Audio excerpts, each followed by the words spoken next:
అదే RTV app వార్తల్ని క్షణాల్లో చదివే అవకాశం ఉంటుంది. ఒక న్యూస్ పేపర్, ఒక టెలివిజన్ ఛానల్ మీ చేతుల్లో ఎప్పుడూ ఉంటాయి.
భారత కార్మిక వర్గం 100 సంవత్సరాలు పైగా పోరాడి సాధించుకున్నటువంటి 44 కార్మిక చట్టాలను కేంద్రంలోని నరేంద్ర మోడీ నాయకత్వంలోని బీజేపీ ప్రభుత్వం పార్లమెంటులో బలం ఉన్నదని 44 చట్టాలను రద్దు చేసి 4 కోడులు తీసుకొచ్చి కార్మిక వర్గానికి ఎలాంటి హక్కులు లేకుండా చేస్తున్నారు. కాబట్టి ఈ రోజు భారతదేశంలోని అన్ని కార్మిక సంఘాలు బిఎంఎస్ మినహా అన్ని సంఘాలు కూడా ఈ సమ్మెలో పాల్గొనడం జరుగుతూ ఉంది.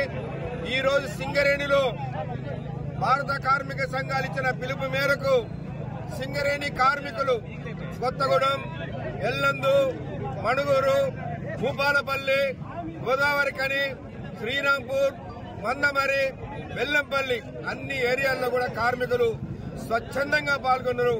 ఈ సమ్మెలో పాల్గొన్న కార్మికులందరికీ మా జేఏసీ తరఫున, ఏఐటీసీ యూనియన్ తరఫున విప్లవ ధన్యవాదాలు తెలియపరుస్తా ఉన్నాం. అయితే ఇవాళ ఒక్కరోజు సమ్మెనే కాదు, భవిష్యత్తులో అవసరం వస్తే నిరవధిక సమ్మెలకైనా కార్మికులు సిద్ధంగా ఉన్నారు.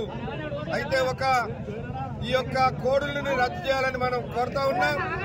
అన్ని రాజకీయ పార్టీలు కూడా మద్దతు ఇచ్చినాయి, రాష్ట్ర ప్రభుత్వం కూడా మద్దతు ఇచ్చింది. కానీ జీవో నెంబర్ 282 తీసుకొచ్చి 10 గంటలు చేయాలని ఏదైతే తీసుకొచ్చారో దాన్ని రద్దు చేయాలని కోరుతా ఉన్నాం.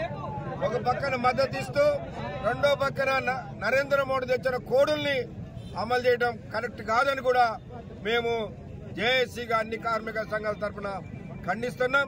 ఏదేమైనా భవిష్యత్తులో మరింత పోరాటాలు ఉధృతం చేసి నరేంద్ర మోడీకి రైతులు ఎట్లయితే ఈ దేశంలో బుద్ధి చెప్పి నరేంద్ర మోడీ మెడలు వంచి క్షమాపణ చెప్పించుకొని నల్ల చట్టాలను వెనక్కి తీసుకునే విధంగా చేశారు.